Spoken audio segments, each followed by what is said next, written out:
everybody. Welcome back to the podcast for another episode. So today we are going to be covering the topic of fundraising. So this is something that it's sort of an inevitable part of running a non-profit. I think it's inherent within the non-profit model that you are serving a purpose or a part of the market sector, which is either underfunded or there's no consumer products. There's not maybe necessarily a market basis for it. And so by virtue of that, you are dependent to a certain extent on the generosity of the general public of donors, people that have got a sort of vested interest. Again, that's not product based, but a vested interest, maybe an emotional interest in what it is you're trying to achieve at your non-profit. And so, like with all these other episodes, this is all brand new to me, brand new to us at the William Tuke Research Foundation. And so, yeah, we're going to see how this topic will apply to us and to other non-profits in general.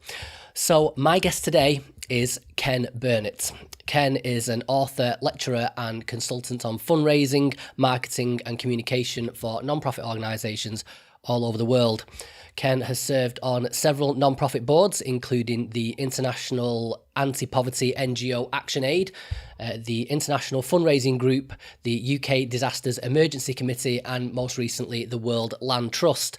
He's the author of a number of books, including the worldwide bestseller Relationship Funding, its sequel Friends for Life, Relationship Funding in Practice, and the book which forms the basis of today's discussion, which I've only had a skim through, I've not been able to go through it page by page, is the Zen of Fundraising. Ken, welcome to the podcast. Thank you for joining me. Thank you, Danny. I'm very pleased to be here. Thank you for inviting me. Right. So, yeah, like I've just hinted at there in the intro, Ken, I am genuinely brand new to this. I've not got any experience in fundraising whatsoever in any jobs or I've worked tangentially with charitable organisations, but as far as fundraising, I've done none of it and I know nothing about it. So we really are starting from scratch today. Danny, that's a lovely place to start. I think that's wonderful. You obviously then haven't made lots of mistakes and you haven't settled into a groove and a predetermined way of doing things. So I think that's the best possible place to start. Good. And I think, the other reason why I think it's probably a good place to start is we're starting from the very beginning. I think you have to start from first principles. So the conversation we have today, I'm hoping it's going to be, because it's mainly going to be principles based, it will be applicable to many different organizations in many different contexts where we don't have to necessarily go into the nuance of the particular sector within which we're operating. But just to give anybody that's sort of stumbling across this podcast for the first time, maybe you'll have something to say on this, on this very question. So we are operating within the psychology, particularly the mental health sector. Our interest as an organisation is we think that there's an overemphasis on the individual within the mental health system, and with things like, so people's socioeconomic circumstances aren't taken into consideration very much. A lot of mental health charities and organisations are aimed at getting the individual into some sort of therapy. So regardless of even though they might take the wider circumstances into consideration, it's all about getting the individual themselves that's feeling distressed, and usually getting them into some sort of therapy, into the system, onto medication, something like that. Our scope is a lot bigger than that. So because we believe that distress arises from without, that it's mainly socioeconomic and life circumstances, that for us, our mission is to get out there into the communities and help communities as a whole, not necessarily just individuals. And that's going to be, it's a very broad message that we're going to be dealing with. It's going to be different strategies depending on the different communities, different demographic groups that we're working with. And so I feel that that's a very it's a very sort of overwhelming position to be in, but I think it's probably the position that a lot of brand new non-profits find themselves in, where they don't necessarily, even though they know the mission, they don't necessarily yet know who they're catering to, and so even they less. They haven't got all the answers, and I think that's probably quite a good thing to admit right from the very start. But I think what you've done, Danny, with that introduction is that you've hit on the absolute essence of the voluntary sector organization, which is the passion to believe that something needs to change, and the fact that you can't rely on external forces to bring that about. It has to come from a group of people coming together and saying, this needs to change. And almost always, actually, not-for-profit organizations start with the idea that they need to raise some money to do some work that's going to make a difference in the world. And so, I think our sector is all about making a difference. Fundraising, first rule of fundraising is it's not about money. And if you start by asking for money, you won't deserve it and you won't get it. Fundraising is about work that needs doing. And it's about two people, and when we get into the mechanics of fundraising, it might be you or somebody working in your organization writing to 100,000 people. But essentially, that communication is what fundraising is all about. It's one person talking to another person about an issue that they both care deeply about. And it's one that is saying to the other, we've got to do something about this. You can help. Here's how you can get involved. And by telling them that story, you inspire somebody to say, right, the one thing I can do is I can put my hand in my pocket and make a contribution. And that is the kind of fundamental basis of the voluntary sector. And almost all of our great causes, from the National Trust and the lifeboats, down to the really much smaller organizations and, through all the very big ones, they almost all started with a group of people coming together, addressing a social ill and saying, we need to do something about this. So that's a great place to start. Yeah, and I think another thing about getting started with this is, starting from the very beginning, is you will come into it with a lot of assumptions, I guess. I've got some assumptions coming into this about what I think might be some good ideas. But just quickly before we jump into that, I've got to ask, Ken, I'm interested in why did what itch were you scratching? Why did you get into this? Why did you become the fundraising guy? Why did that become your speciality? Well, that's a very good question. I'm sorry it hasn't got a very quick answer, but I was working in the publishing business. I was doing fairly well. I was working very long hours, but I was well remunerated for what I did.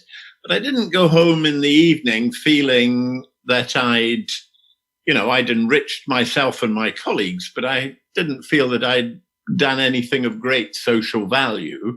And so I decided that I wanted to join a not-for-profit organization. And I think I had a fairly starry-eyed view.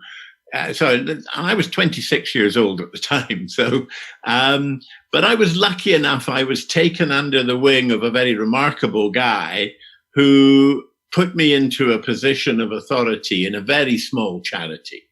And I helped it to grow, and we were the first direct marketing. I discovered direct marketing for communication, the recruitment and development of donors. And I found it probably to be the best fun you can have with your clothes on. And I started doing all sorts of different types of aspects of donor relationship development. And I kind of got into it that way. And I found I was working very hard. It was high pressure business, but there was almost, in those days, and we're going back to 1977. It's an incredibly long time ago. So I've been 43 years as a professional fundraiser, but I was a fundraiser as a child. I was encouraged by various people that I was involved with, by the church that my family went to, and in various. My mother was a fundraiser for Dr. Bernardo's homes, and so it kind of was part of my DNA. And I have found it a very interesting area to work, a very rewarding area to work, and I've developed my own kind of philosophy of fundraising, which is very much that we're not focusing on the money. We should be focusing on the people who are sending it and making sure that for them, giving is a richly rewarding experience, so much so that they'll want to do more of it, and they will stay and be our friends for life. And so I came up with this concept of relationship fundraising. I was actually just copying what a number of businesses had realized, was that customer relationship development was a very key cornerstone of their business. And I thought, well, in the charity sector, that's even more the case, because people are giving us money. They're not getting a good or a service in return for that money. Although I think we have got plenty that we can give people in terms of meaning and fulfillment and purpose and a sense of achievement. They are not getting a tangible good in return. They don't have to buy our product. So we have to make sure that it's a great experience. And so I kind of, I worked in the small charity Action Aid, which became Action Aid, for about 4 or 5 years. And then I started my own agency, which was an advertising, marketing, communications company that specialized in the not-for-profit sector. It was the first company of its kind in Europe to do that. And it became very successful. And cut a long story very short, when I reached the age of 50, I decided to sell the business. And then I've been since then trying to put back into the sector some of the benefits that I have gained from a lifetime working in the charity sector. But that's enough about me, I think. You see, we've given us plenty of jumping off points there to work with. But for me, this idea of tying it back to when you first got into the industry, sort of the first two big questions that I'm interested in, and the first one is, what do you think is the immediate problems facing an organisation, which is, it depends at least to more than half of its extent, if that's a good way of putting it, on people's generosity to survive? You know, when you haven't got a tangible good or a service that you're exchanging, you're not selling windows or a car or anything like that. What are the problems facing an organisation, first and foremost, that are, you know, dependent on donations? Yeah, it's a good question, but I would say I would approach it from a different perspective. I'm a glass half full guy. Okay. And I would say the first thing you have to realize, before you consider it a problem to raise money, you have to realize that as a voluntary organization, you have the potential for one of the greatest assets that an organization can have.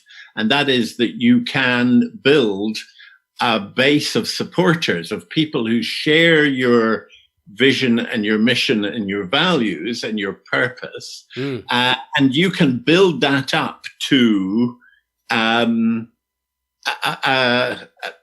the kind of economies of scale. So I tend to talk to organizations and I say, this is not about having a few hundred people like us. You need to get to for fundraising to be financially viable, you need to get to a level of around 5 to 10,000 minimum.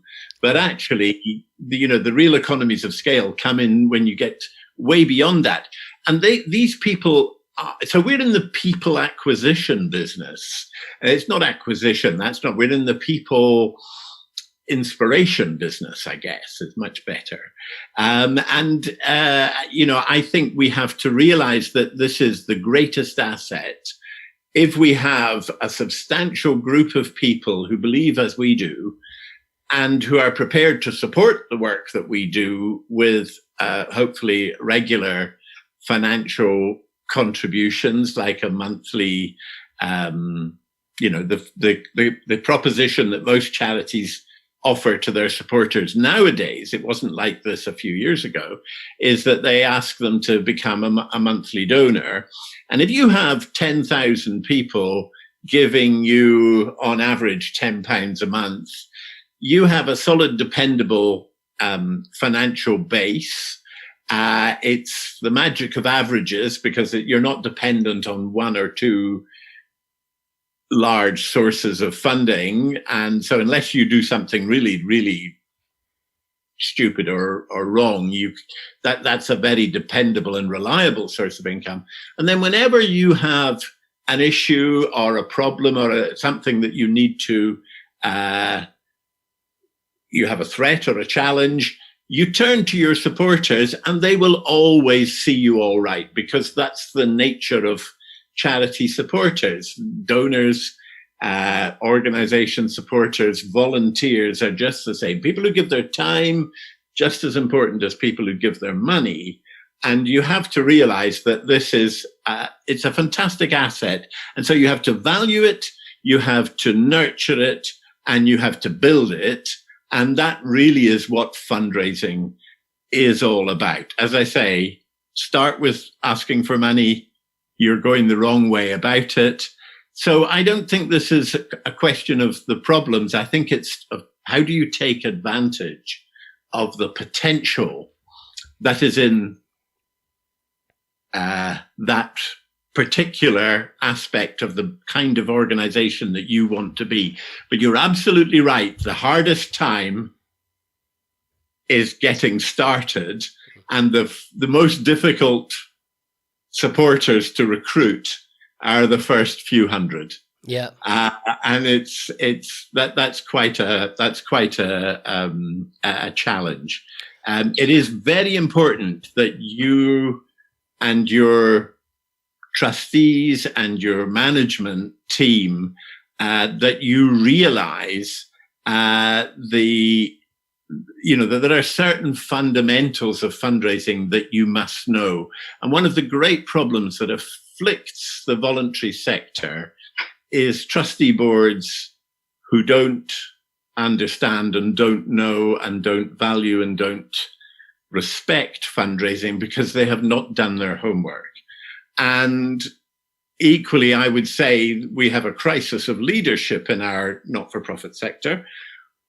We have some of the best possible leaders that we could have. Some organizations are superbly well led in the fundraising leadership, but the fundraising director might well have a chief executive who he or she reports to, and that chief executive is not as committed, and they may be part of a senior management team that also doesn't understand fundraising and considers fundraising to be the kind of grubby commercial aspect of their mission and vision.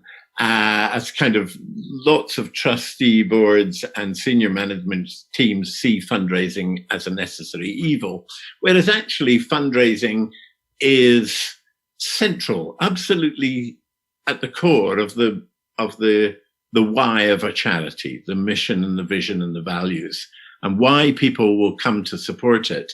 And the first thing that a supporter, a donor will think is, of course, you're a charity, you need money. What are you expecting me to do? So I think that there are quite a lot of fundamental principles to fundraising. And if I were to say what's the best advice that I could after my 43 years as a professional fundraiser, what's the best advice that I could give to an organization? It is learn these fundamental principles, get your head round what it is that makes fundraising different to most other commercial fields of activity. It is not selling. Anybody who tells you there are some parallels, there are some instances where we may borrow the clothes of commercial marketing. But I actually think that marketing for not-for-profit organizations is a very dangerous area. In fact, I have written an article called "Marketing Was a Mistake," because I've never met a donor who wants to be marketed at. Donors don't see themselves as being sold to, and they certainly don't want to be sold to. And when you look at the ultimate benefit of a lifetime of sensitive, considerate donor relationship development will be a bequest or a legacy. And you do not do legacy marketing. And yet at fundraising conferences up and down the land, people talk about legacy marketing. And it's not something that donors want to be sold at by the causes that they believe in. So there are some places, Danny, that people can go. And the first place I would point people towards is a website called SOFI, which is SOFI stands for the Showcase of Fundraising, Innovation and Inspiration. So it's SOFII.org. And on SOFI.org, you will find the basics of fundraising. And there's a sector called Pure Gold, the 34 fundamental foundations of fundraising. Now, the thing that surprises me about the fundraising profession as it is at the moment is that I suspect that less than half of professional fundraisers have ever read that list. And yet it's been around for 25 years. It's freely available. It's absolutely crucial to know, but part of that sort of leadership vacuum in the fundraising arena is that we need leaders to direct to their staff, this is what you need to know. Now, if you're a doctor or a lawyer or an accountant, there are certain things to do your job that you have to have as a grounding, and they take years to acquire. If you're a sushi chef, you are just allowed to make rice for the first 2 years of your training. And only when you can make grain perfect rice every time are you allowed to move on and start learning the other skills of your craft. If you want to be a judo black belt, you don't have to learn 14,000 different moves, but you do have to practice 14 moves at least 1,000 times each. And all I'm saying here is that there are no equivalents in the fundraising sector. Perhaps that will change now that the Institute of Fundraising has become the Chartered Institute of Fundraising. But even there, I think we need to go back several steps and not assume that new people coming in know the basics of fundraising. They don't. So they need to know where to go to get that information. It's all available. It's all online. It's all free. They can also buy books like my books, but, I'm not trying to sell my books. The key information that a fundraiser needs is online and free. And I think it's very important. And it's not just the fundraisers that need to know this. It is the other sectors of the leadership, because if fundraising is isolated and kept to one side, and if it's not properly resourced, it will never achieve its potential. Well, I mean, there's a few things to sort of wrestle with there, Ken. There's plenty to wrestle there with. Let's see how much we can fit in. Okay. I'll say I do like what you first said about this idea of not seeing fundraising as a problem, to look at it from a more positive, optimistic perspective, because I've got to be honest, to me, it sort of gives me the ick, the idea of asking for money. But then when... I like that. Yeah, but like you say, when you think of it as it's a bunch of people that are of the same mind as you, they've got the same mission as you, they want the same outcome as you, it makes it feel like less of an ask. It's less icky to then make that proposal, I guess. Also, full disclosure as well, just to what you were saying about the trustees and boards and leaders not necessarily always being on board with fundraising or being fully educated on it. So our organisation is a CIC. It's a community interest company, which is... It's sort of it's a middle, for anyone that doesn't know, it sort of sits on the middle ground between a for-profit business and a charity, where it's asset locked. So if it makes profits, the profits have to, by law, go back into the company for the interest of the community. And even though me and Anna are the directors and we own the company, we can't skim the profits. They don't belong to us. But the good thing about the CIC, Ken, is... and the reason we went for this instead of the full charity model is we maintain full control of the company. So our vision can't be, we can't be voted in and out by a board or told what to do. The people we get round us are advisors, again, people that have got a shared mission, shared vision, but they can't tell us what to do and not to do with our original core vision.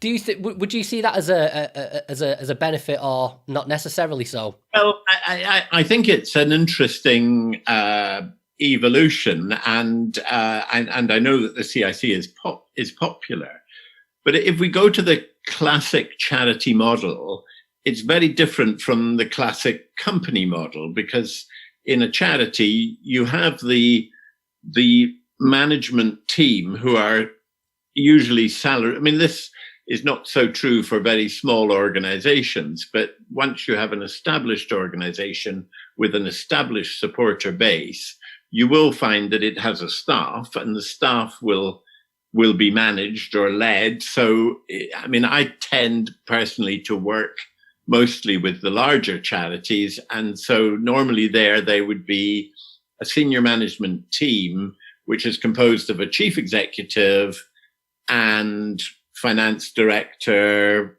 programs director, HR director, fundraising director. And very often there would be a fundraising director and there'd be a communications director, which I think is absolute nonsense, because fundraising is communication. It's all about communication. It's got no other purpose other than communication. But that's a sort of by the by. But what you get in the charity model is that you have a kind of parallel board, which is the trustees. Now, they are all volunteers, hopefully. They don't meet nearly as regularly as the senior management team will meet. Their job is oversight. Their job is governance. And when that works, and the people who serve on a charity board are normally people with an illustrious track record who you would not be able to afford to recruit commercially, but they give their knowledge and their expertise and their time to a charity, and they can be priceless. They can, if they're exercising their governance role properly, their role in building and supporting the senior management team, building the organization, can be utterly priceless. The trouble is that perhaps because it's voluntary most of the time, but I think I would hate to see an end to the voluntary spirit in the volunteer trustee board. But what you need is much higher standards. It has improved hugely in the last 15, 20 years compared to what it was when I first came into the sector. But there's still such a long way to go, because so many people on trustee boards don't realize how much they don't know and how much they should learn to be an effective board member. So one of the, after being chairman of trustees for 5 years at one of Britain's top 20 charities, I wrote a book called The Tiny Essentials of an Effective Volunteer Board, which is a very small book, but it's got some very important basic principles in it. And these are as often omitted as they are observed. And that is, I think, a tragedy that you know, so often that model of the trustee board mirroring the senior management team, it often in practice doesn't work, usually because the trustees cross the line between governance and management and don't stick to what they're there for, but they interfere because they have the power to do so. So, but I think that, you know, Danny, this is a huge issue, and that would, looking at board or organizational structure would certainly take us away from. Yeah, no, I was just thinking about it from the. So I'd better, and you have to watch that with me. I'm afraid I kind of go off on. You know, I get on particular hobby horses and away I go. Yeah, well, I'm gonna do some episodes, I think, on helping people decide whether they're gonna do between a CIC or a charity and things like board structure. But I just thought it's quite important for me that the charities that I've worked with, and more so Anna, she's worked closely with charities, my business partner. Fundraising has always been, I would have called it marketing, but just engaging with the community and engaging with any sort of audience has always been sort of something that people are very neglectful of. Everyone starts a Twitter account and a Facebook account, and they only ever post when they want something. They want people to donate. They don't tell the story. They don't engage with the audience. And fundraising as well is done very passively. There's a donate button on the website, but there's nobody actively going out there and engaging with people. And so that's not going to work. No. And going back to the structure of the organization, I think you may find that once you've been running for a while, and if you've gained some momentum and developed and grown, you may look again at that, the CIC status, because I think once you're up at a certain scale, there are probably benefits in being a registered charity. But again, this is not my area of expertise, so I think we should move quickly away from that. But in terms of getting started in fundraising, I think the crucial realization is that you are in the people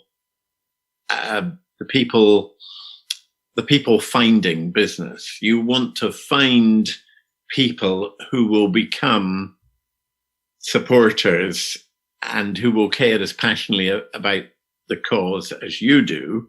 And unfortunately, a lot of the way that fundraising has gone over the last 25, 30 years or so has been about kind of interrupting people's day, stopping them and getting them to sign up to a direct debt or whatever. And very often, before they've gone very far down the road, those people will cancel because their commitment is not real.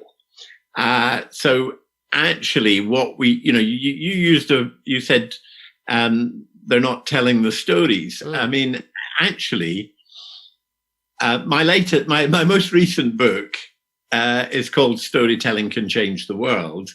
And it goes back to what I was saying about communication. Fundraising is first and foremost about communication. It's about one person telling another person a great story that captures their imagination, that inspires them. Whether you tell that story face to face on the street or over the telephone or through a television commercial or through an annual report or through a leaflet, through the mail. Those are methods of getting the story out there. But in essence, what we are doing is we are looking at ways of communicating with people. And the most personal method of communication is one-to-one. That's the best and most effective forum for me to talk to you and to get my message across. But of course, it's also, in unit terms, the most expensive. So the further away you get from people, the more volume of people you address and the lower the unit cost of contacting them. So television is a mass medium. Unfortunately, the newspapers, the printed word has declined quite a lot recently.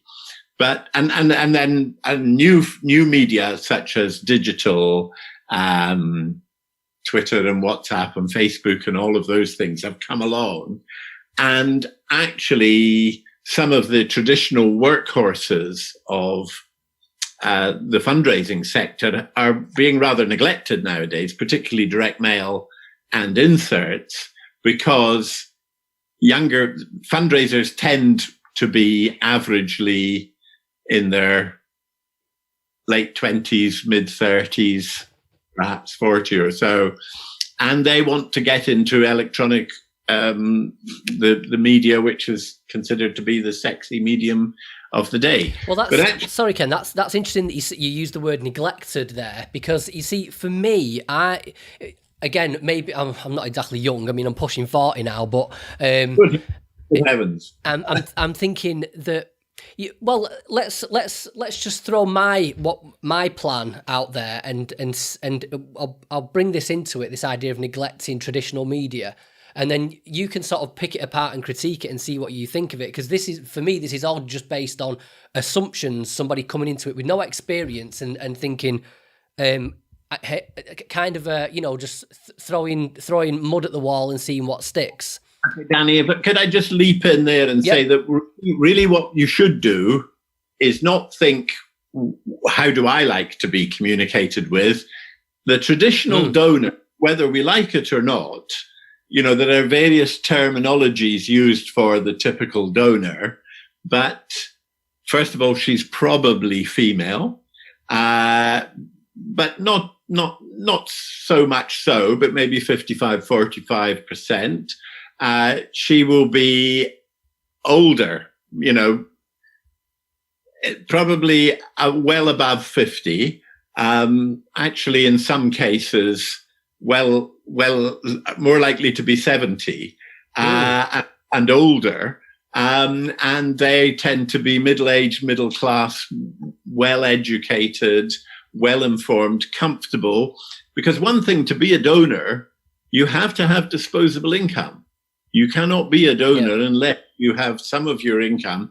And that means that however idealistic young people might want to be, there's a limit to their ability to donate, because most of them, they've got families to look after, they've got mortgages to pay.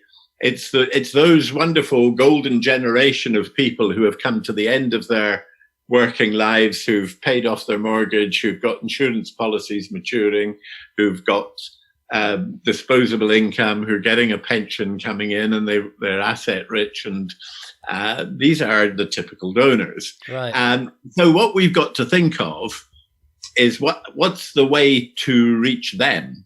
Right. And it may not be on Snapchat or Instagram. Right. Yeah. So, well, the point there being, it's worth. See, I hadn't even thought of that. Again, I'm just thinking of just sort of throwing material out there, and I guess can I tell you, a crucial distinction?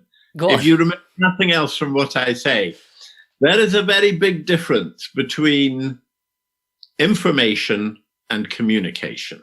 Yeah. We produce, as a sector, huge amounts of information, an enormous amount, and usually 36-page reports. You lose the will to live on page 3 because they're just so dull and boring. we sorry, I've lost the thread of what I was saying. You're making a distinction between throwing out information and communication. Communication, yeah. So information is giving out. We give out a huge amount of information. Yep. Communication is getting through. Right. So communication is not just giving out, because giving out is passive, it's sterile, you're just putting it up there. What matters is that people read it and react to it, and that something in it sticks with them. So you're trying to get people to take an action. Yep. And as I say, our sector is voluminous at information, but not at all good at communication. And one of the reasons for that is that we don't specifically recruit people who are skilled at communication, who know what communicating in words and pictures in different channels, who know the mechanics of doing that. So if we were recruiting journalists, we wouldn't make that mistake. But because we're recruiting fundraisers, and fundraising somehow is all about money, we make that mistake routinely in our organizations, and that's a catastrophe for our well, I mean, to be fair, I probably mislabeled what I was actually thinking of doing. I'm not giving it the appropriate title. See, the plan was, which is part of what this podcast is about, is for when me and Anna are just getting going, it's just the two of us. So yeah, big fancy, we're the directors of the company, but we're also the people taking out the bins and doing all the day-to-day admin as well, until we've got a lot of other people involved. And so when we're going to be getting out there and we're networking and attending conferences and going out and meeting people and engaging with the communities, my idea was we're going to be doing those things anyway, and so why not just take a camera with us and document what we're doing, show people what we're doing, upload it to YouTube and Facebook and Instagram and things like that. People can actually see us, see the work that we're doing, see the people we're engaging in. And then I thought that, when you build up if you build up 100,000 followers, then out of that 100,000, that must be interested a little bit because they've clicked the follow button. Out of that, you're maybe going to get 20,000 people that are very interested in the company, and they're going to follow it sort of religiously. And then out of that 20,000, maybe you can get 1,000 to 5,000 people that feel like they've got a real vested interest in it. They want to support you, and they're the people that are going to click the donate button. And by telling your story, not just, like I say, just putting information out like stats about particular mental health issues or whatever in a particular area, but actually telling your story and showing yourself as we're the people running this company on a day-to-day basis. I thought that might be an effective way of communicating rather than just... Yeah. Statistics don't get through, but stories do. I mean, we react. Stories are in our DNA. But I think, Danny, you've got to be careful, because to many people, when they stand up on a soapbox to address a crowd, they're thinking about what they want to say. That's not communication. Communication is thinking about what the audience want to receive, what they want to hear. And if you're telling people what they want to hear, they will indeed rally to your flag. And if you can get 100,000 people who want to hear from you, I mean, basically, you can get as many likes as you want. And if you take those likes along to the bank manager, he or she will give you a flea in your ear and send you away again, because a like is not worth anything. But what you want is people to genuinely be nodding in agreement with you when you say something and saying, I want to know more about that. I want a piece of that. And if you can get 100,000 people who are interested in what you've got to say, you can get 100,000 regular donors. Because that's, and it, it is a little bit like panning for gold. I think that is that, but it's much more precise. We can, if we know our messages and if we get our message right, then we can deliver that message in the right place to the right people at the right time. Yeah. then they will come forward and support us. But if we're focusing all the time on what we want to say, there might be a happy coincidence that that's also by chance coincides with what they want to hear. But again, that's a very expensive way of doing things. And I think that brings us to something that we really need to address, and we haven't addressed yet in this conversation, and that is investment. Because fundraising depends upon being properly resourced. Right. And fundraising fails so often because it is under-resourced. The difference between cost and investment. For example, you and I are talking during this time of lockdown because of the coronavirus, and the government has announced a scheme whereby charities can furlough their staff. Charities are wringing their hands because they suspect they're going to lose a great deal of money. Actually, there's some truth in that, of course, but many of them have got incredible new potential coming out of this. It's unbelievably, many charity campaigns are doing much better than they ever were before. But well, let me stop you there, Ken, because that you see, that's an interesting point you're making, especially with talking about fundraising from this beginner's perspective, from a new organization perspective, is that a lot of people that are launching charities and CICs are very, very small companies, maybe 2 or 3 people who've got this shared mission. And I mean, we're in a fairly fortunate position that we've got about £5,000 to get us started, whereas some people are starting with nothing. And so when you're talking about this idea of investing in the fundraising, which makes perfect sense for, say, a medium or a big organization that's been going for a while, but when you're talking about it's the most difficult is to get those first 100 donors. Yeah, absolutely. How do you do that when you've got nothing? There's maybe 2 or 3 people, and your budget is let's say you've got a couple of £100 to spend. How do you do that then? Especially because the first 100 are the most difficult to get. Well, I think you may find that you will move very slowly because, commercially, people wouldn't start a business unless they had sufficient funds to underwrite its early development. Yeah, so it's not prudent.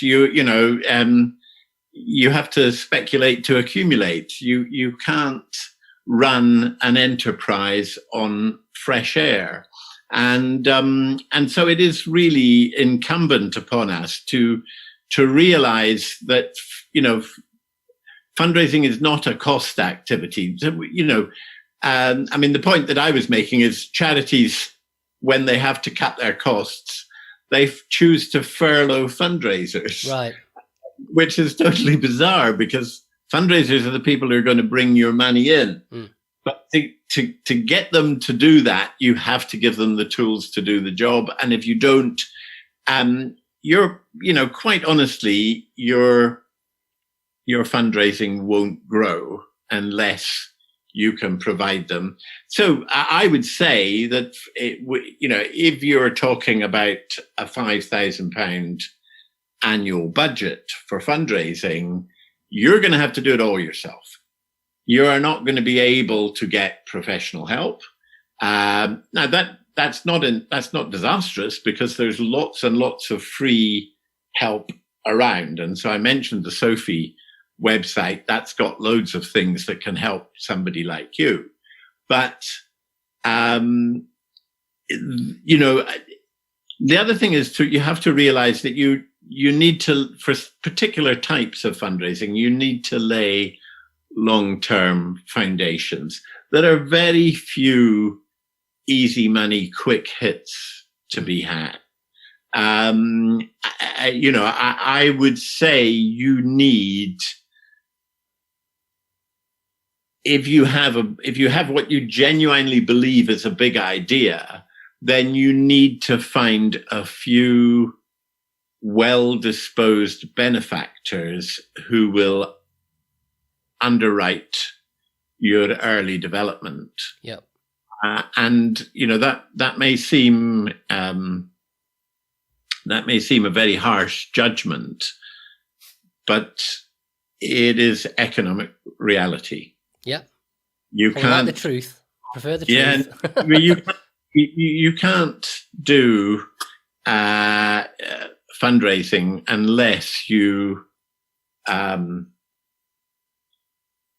properly equip it. So what this will do is you will need to narrow down what is actually available to you. So you can't do, you can't start charity shops, for example. You can't begin direct mail fundraising unless you have money to invest. And there is a very interesting graphic which you can also find on the Sophie website, which shows how investment in fundraising works. And normally, one of the paradoxes of the fundraising sector is that we have a requirement in our organizations to keep a certain amount of money in reserves. A new startup doesn't have to worry too much about that, but one established charity will keep, say, 3 months of operating expenses in reserve. And normally it will invest those in the stocks and bonds market, whereas where it might get a return, particularly at the moment, it would be getting a negative return. But I mean, it might get a return of 5% if it's lucky. Whereas if you invest in fundraising, you can get 35+% response quite easily and quite predictably. But the difference is that some money has to leave your bank account when you invest in fundraising, because to persuade people to give you their first donation, you have to expend some money to encourage people to give you their first donation. And you gain money through years of transactions with those same people. And then the key thing is how long they will stay with you. And the key factor influencing that is what a good experience they've had or otherwise.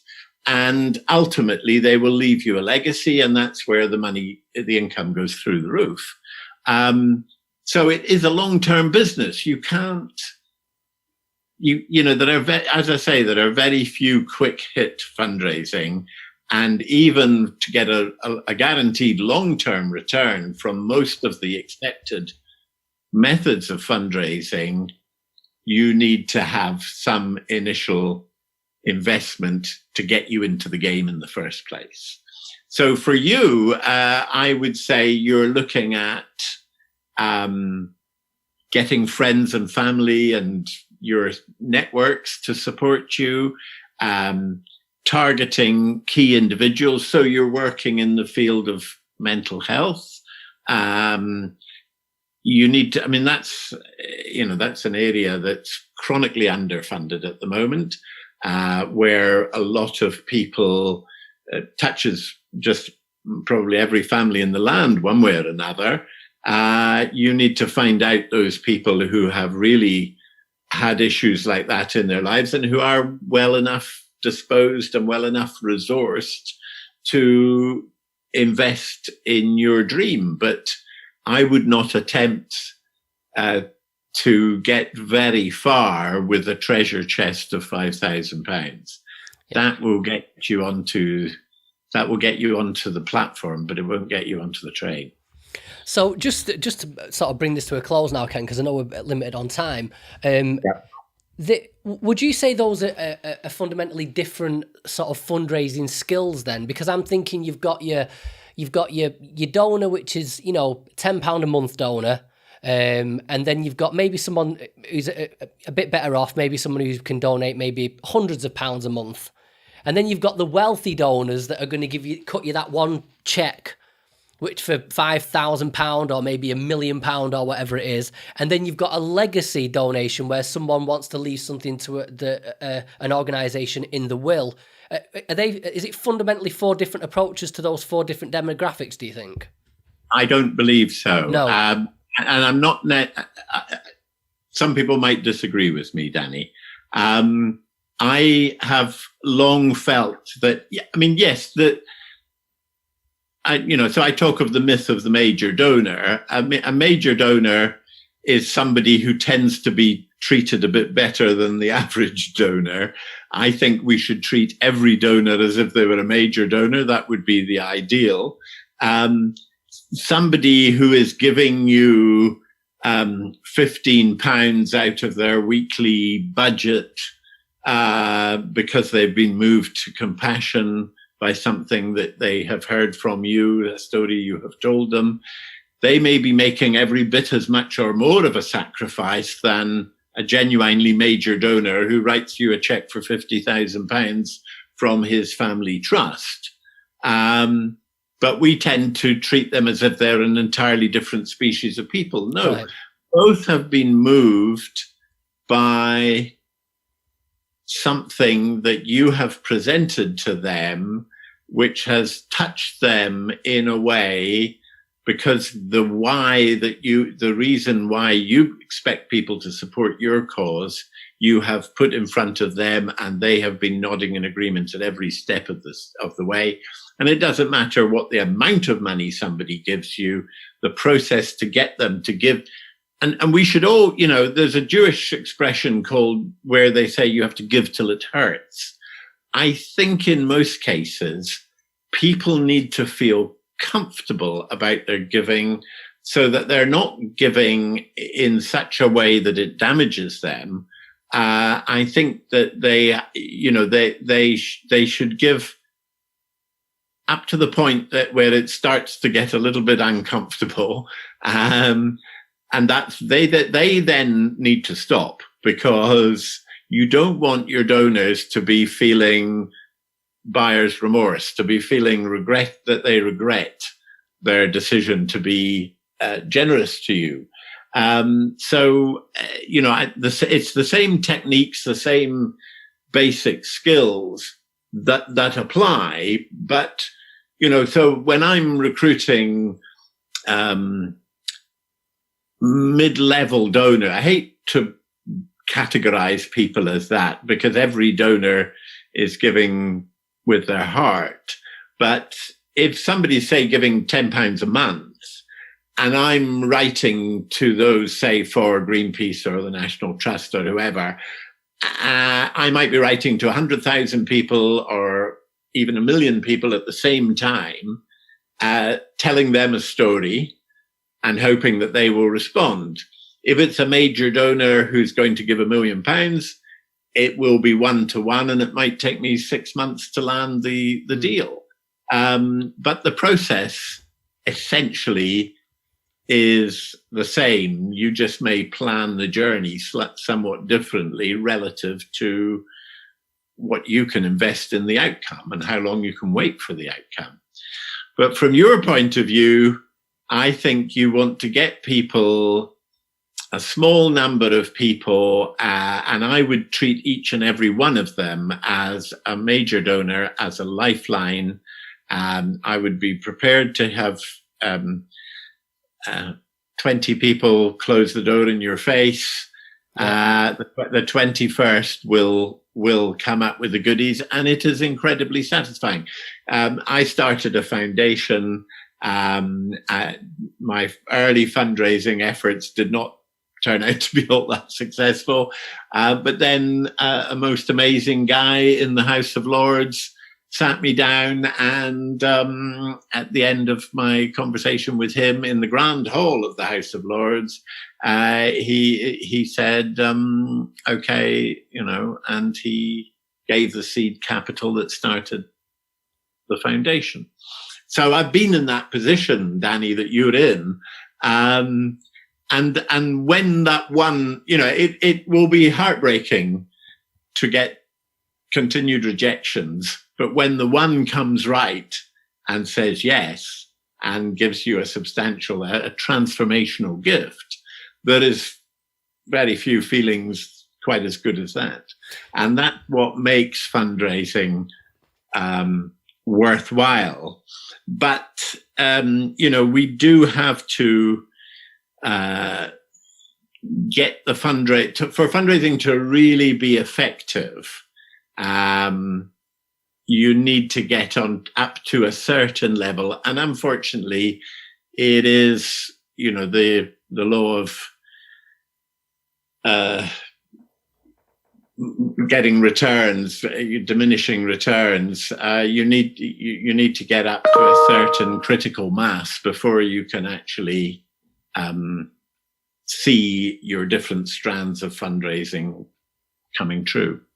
Well, my final question, Ken, because I can't let this one go now. You've mentioned it. I won't ask the guy's name, obviously, but when you mention someone in the House of Lords, and we're talking about people that have got that are able to offer more money, someone like that.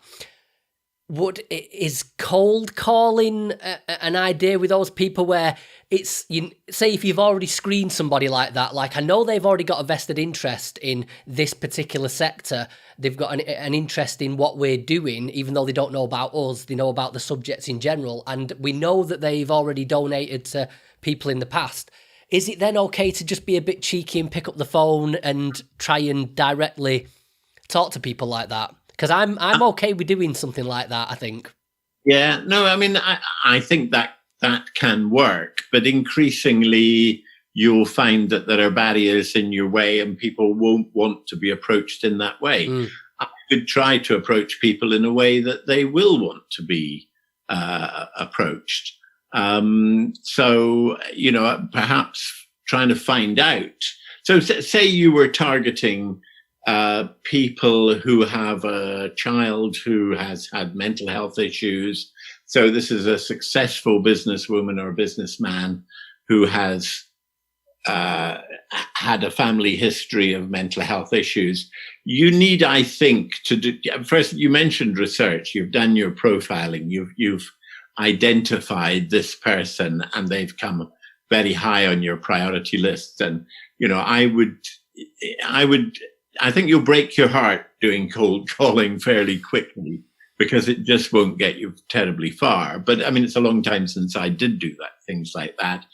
But I would try and find a common ground. There's a huge difference between writing to somebody cold and unannounced and writing to them about something that they will be interested in, or telephoning them or doorstepping them or whatever. If you've got, I think you also need to really look at what your proposition is at these early stages. How exciting can you make this new embryonic organization so that they will sit at and they will be intrigued, excited, inspired, enthused. It's got to be a wow experience that they think, I wasn't expecting that. And, if you have a family member who has had mental health issues and somebody comes along and says, there is something really great that you can do, then I would think a lot of people would react to that. They would say, I'm interested in that. So you've got to make it. It's got to be irresistible. Yeah. You are in the inspiration business, and nowhere more so now when you've got just a portfolio of dreams. Yeah, but like I say, I think going back to the first point you made, Ken, I think that, and it's going to be the main thing that I'll take away from this conversation is just remembering that is conceptualizing it as it's an opportunity for other people as well to be, we're in this business because we want to help people. We want to do some good for the world. It's asset locked. It's not like we can make a load of money out of it. I know I'm doing it for the right reasons. Anna knows she's doing it for the right reasons.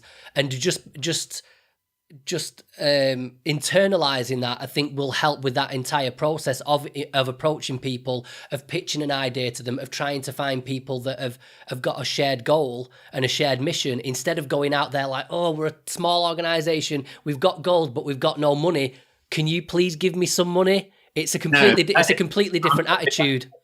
the wrong reason. You have to go out to them with something that you can give them. Yeah. So what is unique about you? What is the big thing that you're doing that nobody else has thought to do yet?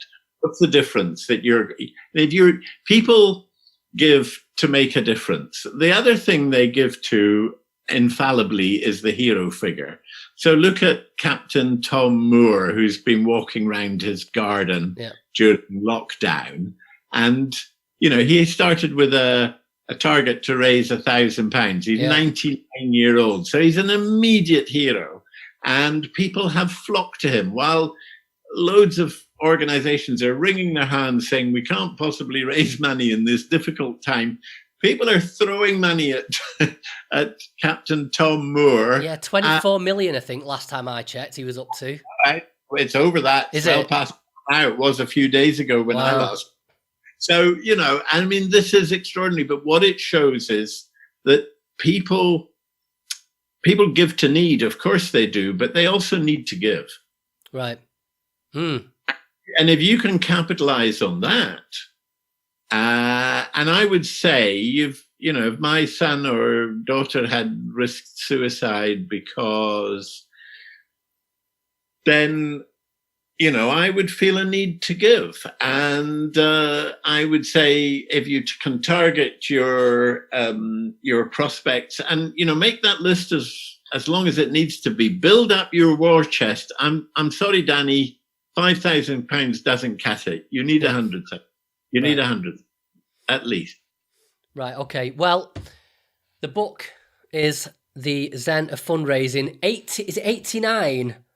I think 89 points in there. It looks like it's a distillation of all the knowledge you've gained over the years. I'm not sure how many we've covered. Really intended. It's a follow-up to my 1992 book, Relationship Fundraising, and it's the 89 important things that and it's meant to be digestible nuggets of information. Yep. And, I have found over the years that writing heavy tomes telling people what they ought to be doing is not necessarily the best way to do it. So yesterday we had 750 fundraisers from around the world at the I Wish I'd Thought of That conference, where 17 speakers had just 7 minutes to inspire people with an idea that they didn't think of, but they wish they had thought of, that somebody else thought of. And all about celebrating the creativity that exists in great fundraising. So I wish you luck, Danny, and I wish luck to everyone who's in an early formative stage of a not-for-profit organization.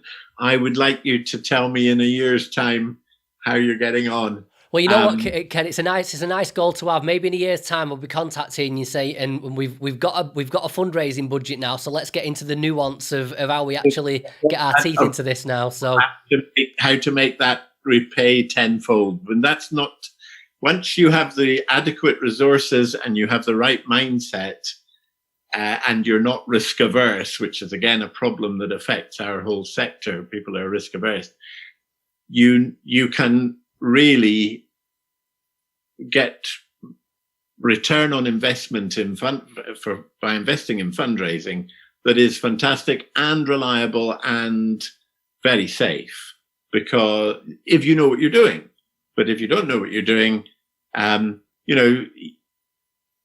the old saying, you think education is expensive, but it's nowhere near as expensive as ignorance.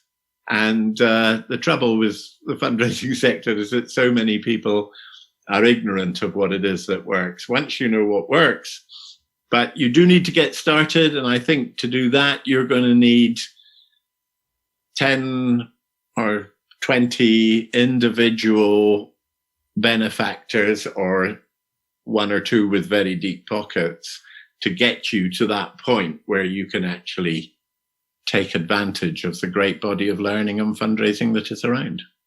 Well, I look forward to it. I look forward to the next year and seeing how it all pans out. There is something exciting about starting from scratch, starting with nothing. So I know. I agree. Yeah, absolutely. All right, Ken, is there any links or anything you'd like to direct the viewers, the listeners towards? Well, I would say go to sophie.org. When you go to the www.sophie.org, sofii.org, along the top there are 5 different portals where you go to, because there's so much information. Sophie's it's got the biggest collection of direct mail examples in the world, direct mail fundraising case histories.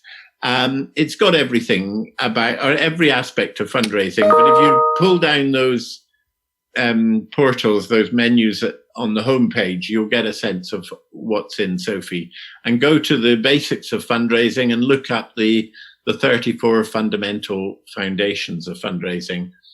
And those will be a good guide for anybody who wants to get started or to make sure that their fundraisers know what they should know to be effective at their craft. Okay, and kenburnett.com as well? Yes, that's worth a look too. That's where I collect my articles, yeah. Most of them, not all of them. Right, well, I will include a list to all those in the show notes and in your little podcast app and everything. All those links will be there. So, Ken, thank you very much for joining me. Thank you, Danny. All best. Take care.